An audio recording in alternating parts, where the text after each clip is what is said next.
Hello everyone. Welcome to News Navigator program of Shankar IAS Academy. So ಈಗ union government ಅಲ್ಲಿ ಅಂದ್ರೆ central government ಅಲ್ಲಿ draft IT digital code rules 2026 ಅನ್ನ release ಮಾಡಿದ್ದಾರೆ. So ಯಾತಕ್ಕೋಸ್ಕರ release ಮಾಡಿದ್ರು, ಸೊ ಇದ್ರಲ್ಲಿ ಏನಿದೆ, ಹಿಂದೆ ಹೇಗಿತ್ತು, ಹೇಗೆ ಎವಾಲ್ವ್ ಆಯ್ತು ಅನ್ನೋದನ್ನ ಡೀಟೈಲ್ ಆಗಿ ಈ ವಿಡಿಯೋದಲ್ಲಿ ನೋಡ್ಕೊಂಡು ಹೋಗೋಣ. ಈಗ ಇಂಟರ್ನೆಟ್ ಅಥವಾ ಸೋಷಿಯಲ್ ಮೀಡಿಯಾ ಇದರಲ್ಲಿ ನಿಮಗೆ ಯಾವ ಕಂಟೆಂಟ್ ಬೇಕೋ ಅದನ್ನ ಅಪ್ಲೋಡ್ ಮಾಡಬಹುದು. ಯಾವುದೇ ರೀತಿಯಾದಂತಹ ರೆಸ್ಟ್ರಿಕ್ಷನ್ಸ್ ಇರೋದಿಲ್ಲ, ಯಾವುದೇ ರೂಲ್ಸ್ ಅಥವಾ ಯಾವುದೇ ಬೌಂಡ್ರೀಸ್ ಕೂಡ ಇರೋದಿಲ್ಲ. ಅದು ಎಲ್ರಿಗೂ ಗೊತ್ತಿದೆ. ಯಾಕಂದ್ರೆ ಇತ್ತೀಚಿನ ಸೋಷಿಯಲ್ ಮೀಡಿಯಾಸ್ ಎಲ್ಲ ನೋಡ್ಕೊಂಡ್ರೆ ಕಂಟೆಂಟ್ಗಳು ತುಂಬಾ ಅಬ್ಯೂಸ್ ಆಗಿರುತ್ತೆ. ಮಕ್ಕಳಿಗೆ ತುಂಬಾನೇ ಪ್ರಾಬ್ಲಮ್ ಆಗ್ತಿದೆ. ಏನ್ ಬೇಕಾದ್ರೂ ಅಪ್ಲೋಡ್ ಮಾಡ್ಬೋದು ಅಂತ ಹೇಳ್ಬಿಟ್ಟು, ಯಾವುದೇ ರೆಸ್ಟ್ರಿಕ್ಷನ್ಸ್ ಇಲ್ಲ ಅಂತ ಹೇಳ್ಬಿಟ್ಟು ನಾವು ಹೇಗ್ ಬೇಕೆ ಹಾಗೆ ಯೂಸ್ ಮಾಡ್ಕೋತಾ ಇದೀವಿ ಈ ಒಂದು ಡಿಜಿಟಲ್ ಮೀಡಿಯಾವನ್ನ ಅಥವಾ ಸೋಷಿಯಲ್ ಮೀಡಿಯಾವನ್ನ. ಡಿಜಿಟಲ್ ಸ್ಪೇಸ್ ಹೇಗ್ ವರ್ಕ್ ಆಗ್ತಿದೆ ಅಂತ ಹೇಳಿದ್ರೆ, ಯಾವುದೇ ರೀತಿಯಾದಂತಹ ರಿಸ್ಟ್ರಿಕ್ಷನ್ಸ್ ನ ತರೋದಕ್ಕೆ ಆಗ್ತಿಲ್ಲ. ಅದನ್ನ ಕಂಟ್ರೋಲ್ ಮಾಡ್ಬೇಕು ಅಂತಾನೆ ಈಗ central government draft IT digital code 2026 ಅನ್ನ ತಗೊಬಂದಿದೆ. ನೆಟ್ಫ್ಲಿಕ್ಸ್ ಇಂದ ಹಿಡಿದು ನಾವು ಯೂಶಲಿ ಯೂಸ್ ಮಾಡುವಂತಹ ಯೂಟ್ಯೂಬ್ ನ ತನಕ ಎಲ್ಲಾದ್ರಲ್ಲೂ ಕೂಡ ಚೇಂಜಸ್ ಆಗುವಂತಹ ಚಾನ್ಸಸ್ ಇದೆ ಈ ಒಂದು ಡ್ರಾಫ್ಟ್ ರೂಲ್ಸ್ ಪ್ರಕಾರ. ಯಾಕೆ draft IT digital code rules 2026? It's main intention is to regulate the obscenity, ಅಂದ್ರೆ ಅಶ್ಲೀಲತೆಯನ್ನ ಏನ್ ತೋರಿಸ್ತಿದಾರಲ್ವಾ ಅದನ್ನ ಕಂಟ್ರೋಲ್ ಮಾಡಕ್ಕೆ ಅಂತಾನೆ ತರ್ತಿರುವಂತಹ ರೂಲ್ಸ್ ಆಗಿದೆ. ಸೊ ಎಲ್ಲಾ ಕಂಟೆಂಟ್ಗೂ ಕೂಡ ಏಜ್ ಬೇಸ್ಡ್ ಸರ್ಟಿಫಿಕೇಟ್ ಅನ್ನ ಮ್ಯಾಂಡೇಟರಿ ಮಾಡಿದ್ದಾರೆ. ಒಂದು ಒಬ್ಸೆನಿಟಿಯನ್ನ ಕಂಟ್ರೋಲ್ ಮಾಡೋದಕ್ಕೆ, ಎರಡನೇದಾಗಿ ಏಜ್ ಬೇಸ್ಡ್ ಸರ್ಟಿಫಿಕೇಟ್ ಅನ್ನ ಮ್ಯಾಂಡೇಟರಿ ಮಾಡೋದು ಇದರ ಮೇನ್ ಇಂಟೆನ್ಷನ್ ಆಗಿದೆ. ಸೊ ಆಬ್ಜೆಕ್ಟಿವ್ ಗೊತ್ತಾಯ್ತು ಯಾತಕ್ಕೋಸ್ಕರ ತರ್ತಿದ್ದಾರೆ ಅಂತ ಹೇಳ್ಬಿಟ್ಟು. ಪರ್ಟಿಕ್ಯುಲರ್ ಆಗಿ ಸಿಲೆಬಸ್ ಅನ್ನು ನೋಡ್ಕೊಂಡ್ರೆ ಇದನ್ನ GS ಪೇಪರ್ 2 ಮತ್ತೆ GS ಪೇಪರ್ 3 ಅಂಡರ್ ಅಲ್ಲಿ ನೋಡ್ಕೊಬಹುದು. GS ಪೇಪರ್ 2 ನ ಅಡಿಯಲ್ಲಿ ಗವರ್ನೆನ್ಸ್ ಟಾಪಿಕ್ ಅಂಡರ್ ಅಲ್ಲಿ ಬರೆದ್ರೆ, GS ಪೇಪರ್ 3 ನ ಅಡಿಯಲ್ಲಿ ಸೈನ್ಸ್ ಅಂಡ್ ಟೆಕ್ನಾಲಜಿ ಕಾನ್ಸೆಪ್ಟ್ ನ ಅಂಡರ್ ಅಲ್ಲಿ ಇದನ್ನ ನೋಡ್ಕೊಳ್ತೇವೆ. So let's begin. ಯಾತಕ್ಕೋಸ್ಕರ ಬೇಕು, ಡಿಜಿಟಲ್ ಗೋಸ್ಕರ ಏನಕ್ಕೆ ಚೇಂಜಸ್ ಅನ್ನ ತರ್ತಾ ಇದ್ದಾರೆ, ಅದರ ಬ್ಯಾಕ್ ಗ್ರೌಂಡ್ ಏನು, ಎವಲ್ಯೂಷನ್ ಹೇಗಾಯ್ತು ಅಂತ ನೋಡ್ಕೊಳ್ಳೋಣ. ಭಾರತದಲ್ಲಿ ಡಿಜಿಟಲ್ ಸ್ಪೇಸ್ ತುಂಬಾನೇ ಫಾಸ್ಟ್ ಆಗಿ ಗ್ರೋ ಆಗ್ತಿದೆ compare to laws or governing policies. Correct ಅಲ್ವಾ? ಭಾರತದ ಡಿಜಿಟಲ್ ಎಕೋಸಿಸ್ಟಮ್ ರ್ಯಾಪಿಡ್ ಆಗಿ ಗ್ರೋತ್ ಆಗ್ತಿರೋದ್ರಿಂದ OTT ಪ್ಲಾಟ್ಫಾರ್ಮ್ಸ್ ಆಗಿರ್ಬೋದು, ಸೋಷಿಯಲ್ ಮೀಡಿಯಾಸ್ ಆಗಿರ್ಬೋದು, ಹಾಗೆ ಯೂಸರ್ ಜನರೇಟೆಡ್ ಕಂಟೆಂಟ್ ಹೀಗೆ ಎವಾಲ್ವ್ ಆಗ್ತಾನೆ ಬರ್ತಿದೆ. ಇದನ್ನೆಲ್ಲ ನಾವು ನೋಡ್ಬೋದಾಗತ್ತೆ. ಫಂಡಮೆಂಟಲ್ ರೈಟ್ಸ್ ಆರ್ಟಿಕಲ್ 19 ಅಲ್ಲಿರುವಂತಹ ಫ್ರೀಡಮ್ ಆಫ್ ಎಕ್ಸ್ಪ್ರೆಷನ್ ಸ್ಟ್ರೆಂಥನ್ ಆಗ್ತಾ ಬರ್ತಿದೆ. ಕರೆಕ್ಟ್ ಅಲ್ವಾ? ಫ್ರೀಡಮ್ ಆಫ್ ಎಕ್ಸ್ಪ್ರೆಷನ್ ಸ್ಟ್ರೆಂಥನ್ ಆಗ್ತಾ ಬರ್ತಿದೆ. ನಿಮ್ಗೆ ಏನ್ ಒಪಿನಿಯನ್ ಇದೆ ಅದನ್ನ ಫಾರ್ಮ್ ಮಾಡ್ಬೋದು, ನಿಮ್ಗೆ ಏನ್ ಅನ್ಸುತ್ತೆ ಅದನ್ನ ಹೇಳ್ಬಹುದು. ಕರೆಕ್ಟ್ ಅಲ್ವಾ? ಬಟ್ ಇದು ಫ್ರೀಡಮ್ ಆಫ್ ಎಕ್ಸ್ಪ್ರೆಷನ್ ನ ಸ್ಟ್ರೆಂಥನ್ ಮಾಡುವುದರ ಜೊತೆಯಲ್ಲಿ ಒಬ್ಸೆನಿಟಿಯನ್ನ, ಅಶ್ಲೀಲತೆಯನ್ನ ಜಾಸ್ತಿ ಮಾಡ್ತಿದೆ. ಹೇಟ್ ಸ್ಪೀಚ್ ಅನ್ನ ಜಾಸ್ತಿ ಮಾಡ್ತಾ ಇದೆ. ಮಿಸ್ ಇನ್ಫಾರ್ಮೇಶನ್ ಕಂಟೆಂಟ್ ಗಳನ್ನ ಕೊಡ್ತಿದ್ದಾರೆ. ಫೇಕ್ ನ್ಯೂಸ್ ಯಾವುದು, ರಿಯಲ್ ನ್ಯೂಸ್ ಯಾವುದು ಗೊತ್ತಾಗ್ತಿಲ್ಲ. ರೀಸೆಂಟ್ ಆಗಿ ನಾವು ನೋಡ್ಕೊಂಡ್ರೆ ಕೇರಳದಲ್ಲಿ ಆದಂತಹ ಇಶ್ಯೂಸ್, ಆ ಮನುಷ್ಯ ಸೂಸೈಡ್ ಮಾಡ್ಕೊಳ್ತಾರೆ. ಕರೆಕ್ಟ್ ಅಲ್ವಾ? ಹಾರ್ಮ್ಫುಲ್ ಕಂಟೆಂಟ್ಸ್ ಗಳು ಈ ರೀತಿ ಕಂಟೆಂಟ್ ಗಳು ಜಾಸ್ತಿ ಆಗ್ತಿದೆ. ಎಸ್ಪೆಷಲಿ ಮಕ್ಕಳಿಗೆ ಇದರಿಂದ ತುಂಬಾನೇ ಎಫೆಕ್ಟ್ ಆಗ್ತಾ ಇದೆ. ಅದನ್ನ ಪೇರೆಂಟ್ಸ್ ಕಾನ್ಸಂಟ್ರೇಟ್ ಮಾಡ್ಲಿಕ್ಕೆ ಆಗ್ತಾ ಇಲ್ಲ. ಹಾಗಿದ್ರೆ ಇಲ್ಲೇ ತನಕ ಇದಕ್ಕೋಸ್ಕರ ಯಾವುದೇ ಸ್ಟೆಪ್ಸ್ ಗಳಿರ್ಲಿಲ್ವಾ? ಸ್ಟೆಪ್ಸ್ ಗಳಿತ್ತು. ಯಾವುದು ಅಂತ ಹೇಳಿದ್ರೆ, ಮೊದಲನೆಯ ಆಕ್ಟ್ ಆಗಿರುವಂತಹ IT ಆಕ್ಟ್ 2000. ಮೊದಲನೇದಾಗಿ IT ಆಕ್ಟ್ 2000 ಅಂತ ಇತ್ತು. ಈ IT ಆಕ್ಟ್ 2000 ಪ್ರೈಮರಿ ಲಾ, ಅಂದ್ರೆ ಬಿಗಿನಿಂಗ್ ಅಲ್ಲಿ ತಂದಂತಹ law, which mainly deals with cyber crime. But social media influencers or streaming platforms related ಯಾವುದೇ ರೀತಿಯಾದಂತಹ ಚೇಂಜಸ್ ಅನ್ನ ಅಥವಾ ರೆಗ್ಯುಲೇಟ್ ನ ತಂದಿರಲಿಲ್ಲ. Just this deals with cyber crime. So ಇದರಿಂದ ತುಂಬಾ ಮ್ಯಾಸಿವ್ ರೆಗ್ಯುಲೇಟರಿ ಗ್ಯಾಪ್ ಕ್ರಿಯೇಟ್ ಆಗತ್ತೆ. ಈಗ ನಾವು ಯೂಶಲಿ ಮೂವೀಸ್ ಗಳಿಗೆ ಹೋದ್ರೆ ಅಲ್ಲಿ ಸೆನ್ಸರ್ ಬೋರ್ಡ್ ಇಂದ ಸರ್ಟಿಫಿಕೇಟ್ ಅನ್ನ ಕೊಟ್ಟಿರ್ತಾರೆ. ಕರೆಕ್ಟ್ ಅಲ್ವಾ? CBFC. ಅದೇ ತರ ಇಲ್ಲಿ ಯಾವುದೇ ರೀತಿಯಾದಂತಹ ಸೆನ್ಸರ್ ಇರಲಿಲ್ಲ. ಹಾಗೆ ನಾವು ಟಿವಿ ಕೇಬಲ್ಸ್ ಅಥವಾ ಟಿವಿ ಚಾನೆಲ್ಸ್ ಗಳ ಕೇಬಲ್ಸ್ ಗಳನ್ನ ನೆಟ್ವರ್ಕ್ ಅನ್ನ ನೋಡ್ಕೊಂಡ್ರೆ ಅವ್ರಿಗೂ ಕೂಡ ಕೇಬಲ್ ಟಿವಿ ಆಕ್ಟ್ ಇದೆ. ಆ ಟಿವಿ ಆಕ್ಟ್ ಅಂಡರ್ ಅಲ್ಲಿ ರೆಗ್ಯುಲೇಟ್ ನ ಮಾಡ್ತಾರೆ. But what about OTT platform, what about YouTube? ಇಲ್ಲಿ ಯಾವುದೇ ಸ್ಪೆಸಿಫಿಕ್ ಕಂಟೆಂಟ್ ಕೋಡ್ ಇಲ್ಲ. ಸೊ ಇದು ಮೇನ್ ಪ್ರಾಬ್ಲಮ್. ನೆಕ್ಸ್ಟ್ ಬಂದಿದ್ದೆ IT intermediary guidelines and digital media ethics code rule. So ಇದನ್ನ ತಗೊಂಡ್ಬರಲಾಯ್ತು 2021ರಲ್ಲಿ ತರಲಾಯ್ತು. ಇದರಲ್ಲಿ ಗ್ರಿವೆನ್ಸ್ ರಿಡ್ರೆಸಲ್ ಮೆಕ್ಯಾನಿಸಮ್ಸ್ ಹಾಗೂ ಕೋಡ್ ಆಫ್ ಎಥಿಕ್ಸ್ ನ introduce ಮಾಡಲಾಯ್ತು. ಒಂದು ಗ್ರಿವೆನ್ಸ್ ರಿಡ್ರೆಸಲ್ ಮೆಕ್ಯಾನಿಸಮ್, ಇನ್ನೊಂದು code of ethics. Code of ethics ಏನಕ್ಕೆ ಅಂತ ಹೇಳಿದ್ರೆ ಎಥಿಕಲಿ ಯಾವ ರೀತಿ ವರ್ಕ್ ಆಗ್ಬೇಕು ಅಂತ. ಸೊ ಇದಾದ್ಮೇಲೆ ಇಲ್ಲಿ ಹೇಗ್ ವರ್ಕ್ ಆಗುತ್ತೆ ಈ ಪ್ಲಾಟ್ಫಾರ್ಮ್ ಅಂತ ಹೇಳಿದ್ರೆ, ಇದೊಂದು ಸೆಲ್ಫ್ ರೆಗ್ಯುಲೇಟರಿ ಪ್ಲಾಟ್ಫಾರ್ಮ್. ಅಂದ್ರೆ OTT ಪ್ಲಾಟ್ಫಾರ್ಮ್ಸ್ ಏನಿದೆ ಅವರು ತಮ್ಮನ್ನ ತಾವೇ ರೆಗ್ಯುಲೇಟ್ ಮಾಡ್ಕೊಂತಾರೆ. ಯಾವುದೇ ಗವರ್ಮೆಂಟ್ ಬಾಡೀಸ್ಗಳು ಅವ್ರನ್ನ ರೆಗ್ಯುಲೇಟ್ ಮಾಡಲ್ಲ. ಬಟ್ ಇದೆಲ್ಲ ಇದ್ರೂ ಕೂಡ ಪ್ರಾಪರ್ ರೆಗ್ಯುಲೇಷನ್ ಇಲ್ಲ. ಎಷ್ಟೇ ನಾವು ಆಕ್ಟ್ಸ್ ಗಳನ್ನ ತಗೊಂಡ್ ಬಂದ್ರು ಕೂಡ ಪ್ರಾಪರ್ ರೆಗ್ಯುಲೇಷನ್ ಇಲ್ಲದೆ ಇರೋ ಕಾರಣ ಏನಾಗುತ್ತೆ, this triggers the complaints about obscene content. Correct ಅಲ್ವಾ? ಅಶ್ಲೀಲತೆಯ ಕಂಟೆಂಟ್ಗಳು ಜಾಸ್ತಿ ಆಗೋದನ್ನ ನಾವು ನೋಡಬಹುದಾಗತ್ತೆ. ಅದ್ರ ಜೊತೆಗೆ ಸಾಫ್ಟ್ ಪಾರ್ನ್ ಕಂಟೆಂಟ್ಸ್ಗಳು, ಎಸ್ಪೆಷಲಿ OTT ಪ್ಲಾಟ್ಫಾರ್ಮ್ಸ್ ಅಲ್ಲಿ ಅನ್ರೆಗ್ಯುಲೇಟೆಡ್ ಇನ್ಫ್ಲೂಯೆನ್ಸರ್ಸ್ಗಳು ಮಕ್ಕಳನ್ನ ತುಂಬಾ ಎಫೆಕ್ಟ್ ಮಾಡ್ತಿದ್ದಾರೆ. ಈ ರೀತಿ ಕಂಟೆಂಟ್ಸ್ ಗಳನ್ನ ಕಂಟ್ರೋಲ್ ಮಾಡಬೇಕು ಅಂತ ಹೇಳ್ಬಿಟ್ಟು ಇನಿಷಿಯೇಟ್ ನ ತಗೊಂಡಿರೋದು ಇವಾಗ. ಅದ್ರ ಜೊತೆಗೆ ಸುಪ್ರೀಂ ಕೋರ್ಟ್ ಕೂಡ ಒಂದು ವರ್ಡಿಕ್ಟ್ ಅನ್ನ ಕೊಟ್ಟಿರುತ್ತೆ. ಇಲ್ಲಿ ನಾವು ನೋಡ್ಬೋದಾಗುತ್ತೆ, supreme court freedom of speech ನ ಯಾವ್ದ್ರಲ್ಲಿ ನೋಡ್ತೀವಿ? Article 19 sub clause 1 sub clause A under ಅಲ್ಲಿ ನೋಡ್ತೀವಿ. ಕರೆಕ್ಟ್ ಅಲ್ವಾ? ಅದೇ ತರ ಆರ್ಟಿಕಲ್ 19 ಸಬ್ ಕ್ಲಾಸ್ 2 ಅಲ್ಲಿ ರೀಸನೇಬಲ್ ರಿಸ್ಟ್ರಿಕ್ಷನ್ ಇದೆ. ಆ ರೀಸನೇಬಲ್ ರಿಸ್ಟ್ರಿಕ್ಷನ್ ಅಲ್ಲಿ ನಾವು ಪಬ್ಲಿಕ್ ಡೀಸೆನ್ಸಿ ಅನ್ನೋದನ್ನ ನೋಡ್ಕೊಳ್ತೀವಿ. ಸೊ ಈ ಪಬ್ಲಿಕ್ ಡೀಸೆನ್ಸಿ ಹಾಗೆಯೇ ಈ ಫ್ರೀಡಮ್ ಆಫ್ ಸ್ಪೀಚ್, ಈ ಎರಡನ್ನು ಕೂಡ ಬ್ಯಾಲೆನ್ಸ್ ಮಾಡಬೇಕು ಅಂತ ಹೇಳ್ಬಿಟ್ಟು ಸುಪ್ರೀಂ ಕೋರ್ಟ್ ವರ್ಡಿಕ್ಟ್ ಅನ್ನ ಕೊಟ್ಟಿರತ್ತೆ. ಸೊ ಇದನ್ನ ಬ್ಯಾಲೆನ್ಸ್ ಮಾಡೋದ್ರಿಂದ ನಾವ್ ಏನ್ ಪ್ರಾಬ್ಲಮ್ ಆಗ್ತದೆ ಅದನ್ನ ಕಂಟ್ರೋಲ್ ಮಾಡ್ಬೇಕು ಅಂತ. ಸೊ ಆಸ್ ಅ ರಿಸಲ್ಟ್ ನಾವ್ we have draft IT digital code rule 2026. ಇದರಿಂದ ಸ್ಟ್ರಿಕ್ಟರ್ ಸ್ಟ್ಯಾಂಡರ್ಡೈಸ್ಡ್ ಲಾಸ್ ನ ತರಲಿಕ್ಕೆ ಹೆಲ್ಪ್ ಆಗತ್ತೆ. ಸೊ ಈಗ draft IT digital code rule 2026 ನ ಲೀಗಲ್ ಬೇಸಿಸ್ ಬಗ್ಗೆ ನೋಡೋಣ. ಈಗಿನ ಡ್ರಾಫ್ಟ್ ರೂಲ್ಸ್ IT ಆಕ್ಟ್ 2000 ನ ಸೆಕ್ಷನ್ 87 ಅಂಡರ್ ಅಲ್ಲಿ ನಾವು ಇದನ್ನ ಎವಾಲ್ವ್ ಮಾಡಿರೋದು, ಅಂದ್ರೆ ತಗೊಂಡ್ಬಂದಿರೋದು. ಅಂದ್ರೆ IT ಆಕ್ಟ್ 2000 ಇದೆಯಲ್ಲ, ಇದನ್ನ ನಾವು ರಿಮೂವ್ ಮಾಡ್ತಿಲ್ಲ. ಇದ್ರ ಅಂಡರ್ ಅಲ್ಲಿ ಇರುವಂತಹ ಸೆಕ್ಷನ್ 87 ಸಬ್ ಕ್ಲಾಸ್ 1 ನಿಂದ ನಾವು ಡ್ರಾಫ್ಟ್ IT ರೂಲ್ಸ್ ಅನ್ನ ತಗೊಂಡ್ಬರ್ತಾ ಇದೀವಿ. ಅದ್ರ ಜೊತೆಗೆ ಅದ್ರಲ್ಲಿರುವಂತಹ ಬೇರೆ ಬೇರೆ ಸಬ್ ಕ್ಲಾಸ್ಗಳನ್ನ section 67, section 67A, section 67B ಇದನ್ನ ಪ್ಯಾರಲಲ್ ಆಗಿ ಓದ್ಕೊಳ್ತೀವಿ ಡ್ರಾಫ್ಟ್ IT ರೂಲ್ಸ್ ಅಂಡರ್ ಅಲ್ಲಿ. ಅಂದ್ರೆ ಇದ್ರಲ್ಲಿರೋದು ಯಾವ್ದನ್ನು ರಿಮೂವ್ ಮಾಡ್ತಿಲ್ಲ, ಅದ್ರ ಜೊತೆಗೆ ಇದನ್ನ ಹೊಸದಾಗಿ ಆಡ್ ಮಾಡ್ತಿದೀವಿ. Which deals these 3 deals with the publication and transmission of absence.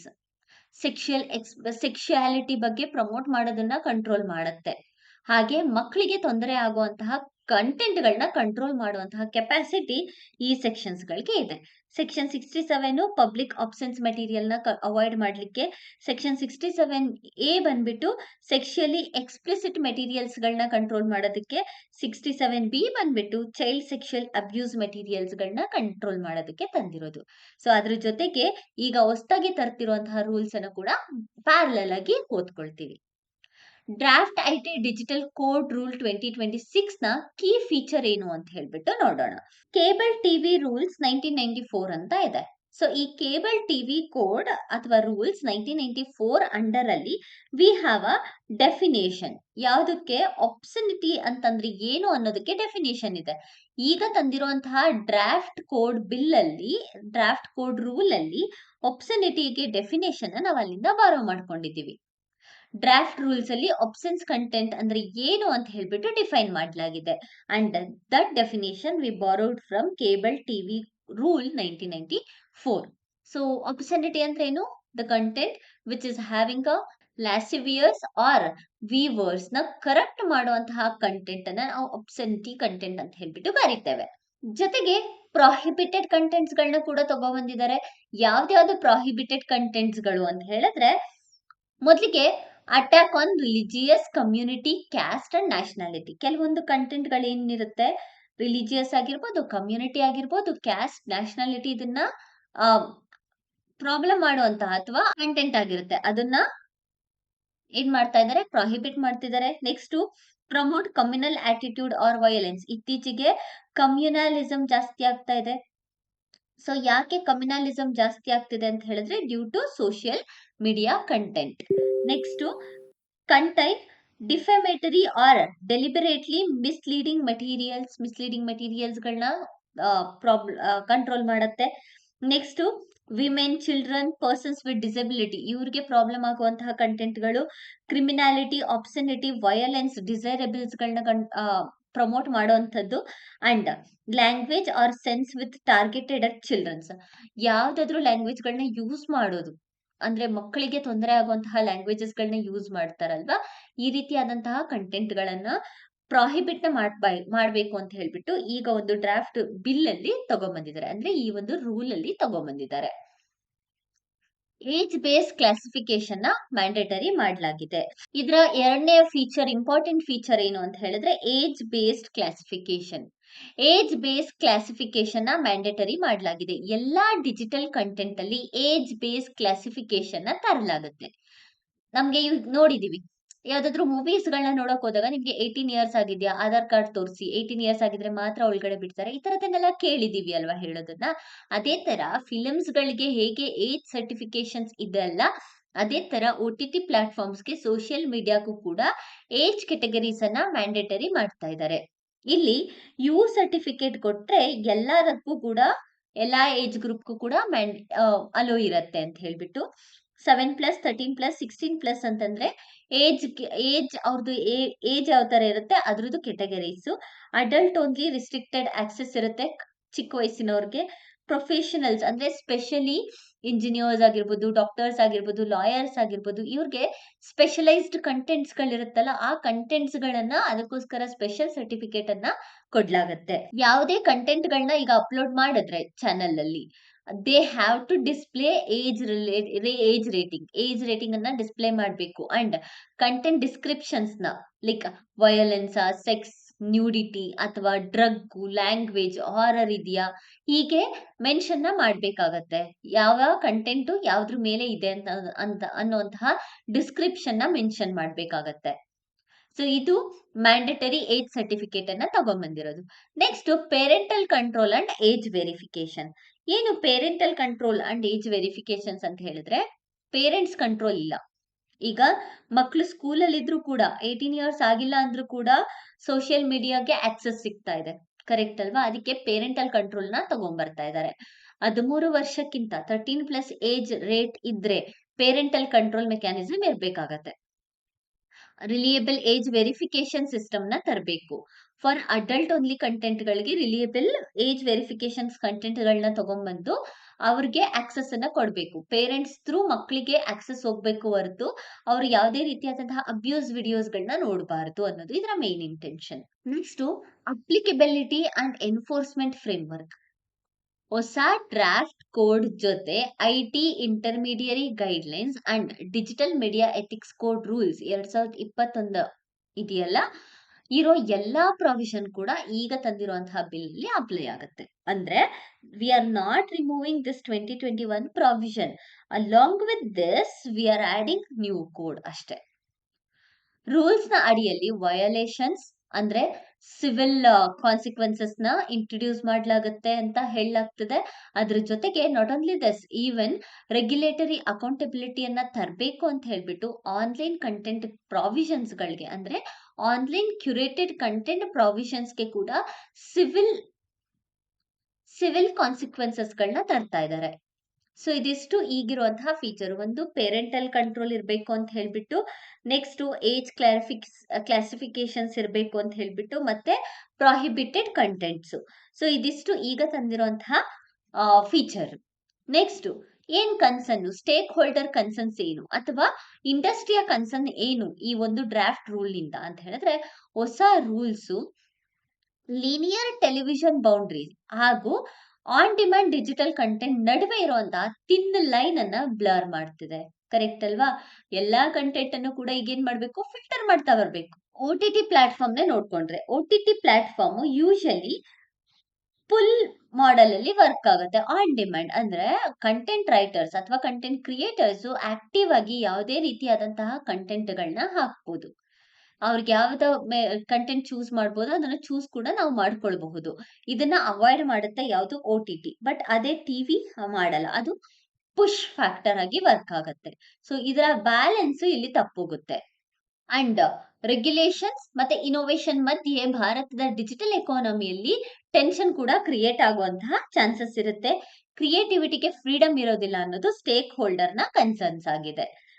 ಇದನ್ನ ತರೋದ್ರಿಂದ ಚಿಲ್ಡ್ರನ್ಸ್ ಗಳನ್ನ ಪ್ರೊಟೆಕ್ಟ್ ಮಾಡ್ಬೋದು. ಹಾಗೆ ವಲ್ನರೇಬಲ್ ಆಡಿಯನ್ಸ್ ಏನಿದ್ದಾರೆ ಅವರಿಗೆ ಪ್ರಾಪರ್ ಆಗಿ ಇರುವಂತಹ ಕಂಟೆಂಟ್ ಗಳನ್ನ ಕೊಡ್ಬೋದು.